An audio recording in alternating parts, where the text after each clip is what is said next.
There we go. How do I present? Geez, it's been a while since I used PowerPoint.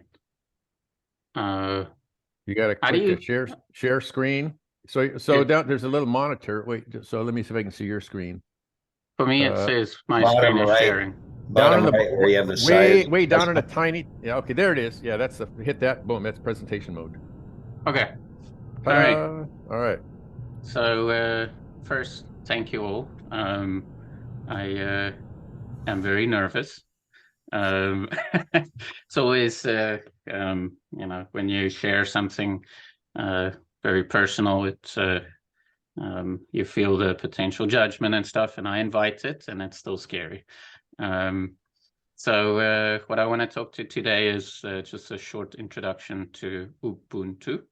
So there's a lot of U's, which is, it's all about I am because you are, right? So there's a lot to it, but it's also very simple. And so these are kind of the 15 quote unquote principles around it.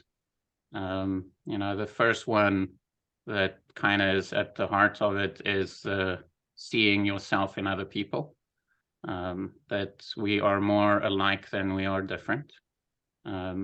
It is easier to notice the differences because, when you're in water, you don't notice the water.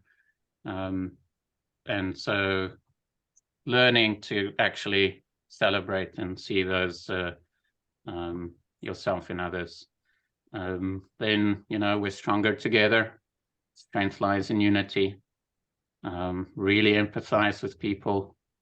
When you've got a choice to have a narrow view or a broad view, pick the broad view. As the other one, dignity and respect for oneself. Know your boundaries, have compassion for that. And if you can have compassion for that, it gets so much easier to have compassion for others. I personally and strongly believe that most people, if not all, actually want to do good. And it's if you believe that, then it's always, there's a lot of hope, to have interactions with people. And it's specifically hope over optimism, because hope acknowledges that things aren't good sometimes, right? That there is toughness, there's hardship, but we believe that it can get better, right? And so hope over optimism, that's a slight distinction there. Connect with people, forgive yourself, embrace the differences. So all of these first 9, lead you to be able to embrace the things that you do notice as different with each person. And then, once you can embrace that, you fully acknowledge reality of the way things are. And then you can find a lot of joy. There's so much humor in life and in humanity. And, there's the German Schadenfreude of, shameful joy is, also, I think that encapsulates it also quite well. And then, how we interact, how we influence each other, it's little things, right? It's a slight touch on the arm, it's the smile, it's the just looking at somebody, acknowledging them.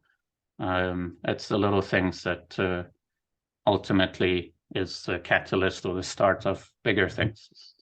And then it's just a reminder, the last 2 is that, as you're going through this, recalibrate, learn to listen, so that you can really hear. And if you really hear, you can recalibrate. And at the end of it, we're here to help each other grow. in whatever shape or form that takes. So that's kind of the crash course of the narrative arc of what Ubuntu is.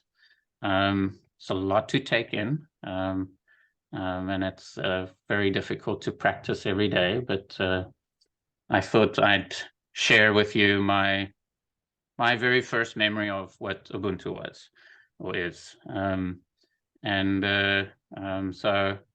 I'm going to take you down back to South Africa at 95.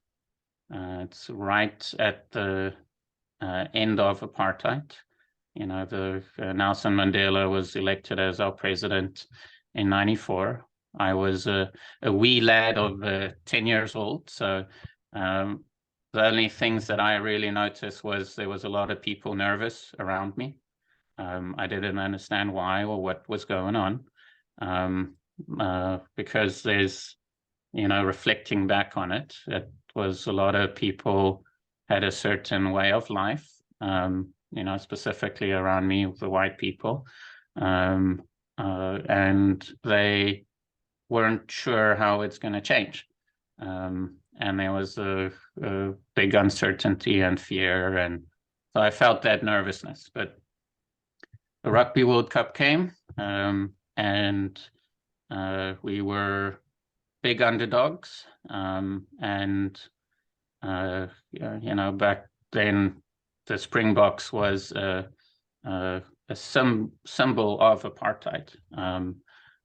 It was what the majority of whites played. It was the strongest, biggest, baddest of them, you know, and so it was a real symbol of apartheid.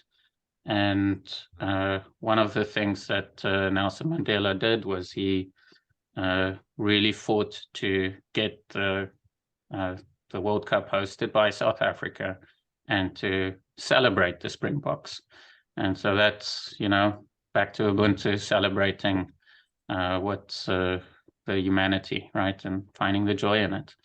Had a lot of opposition, but his prediction and dreams and hope, his hope over optimism came through, and lo and behold, we ended up winning the Rugby World Cup. And you know, it was the final whistle blew, and we won, and I'm gonna probably start crying again.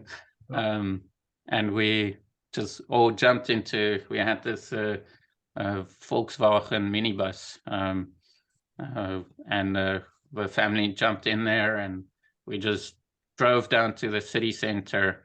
And as we were, you know, just honking, celebrating, masses of people, you know, just crazy celebrations. There was this one little alley that my dad turned down. And so I'm 10 years old hanging outside of the window, and there was, you know, a lone black person walking beside on the street. And I'm just all celebrating, and I put my hand out for a high five. And we, you know, it's just a word of warning, high-fiving anybody while driving, like that's a lot of momentum. On top of it, I had a 10-year-old little soft hands, and you could, the black dude, he definitely had a hard life for manual labor, big calloused, you know, hand. And but he slowly put his hand out as well, and so we boom high-fived, and I had a yelp of pain, but so exuberant about it still. And I turned around and we looked at each other, and I could just see this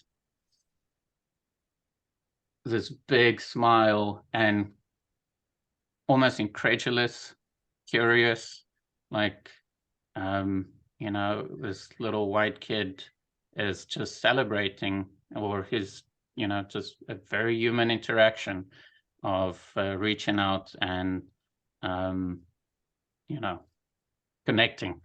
And that, you know, and so I'm projecting a lot of hopes and dreams as well around what that could have meant to him, of like, that, you know, us whites, we had a very shitty ideology, but there's hope for the new generation. And, you know, and he definitely felt the connection.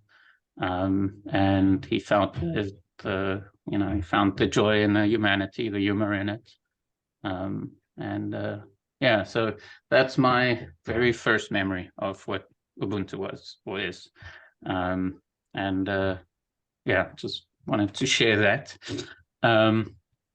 And so, yeah, the things that I think he felt out of that specifically are these four, that I felt was one of the stronger ones in that interaction, was that he saw a little bit of himself in me. You know, he knows what it's like to celebrate and be happy.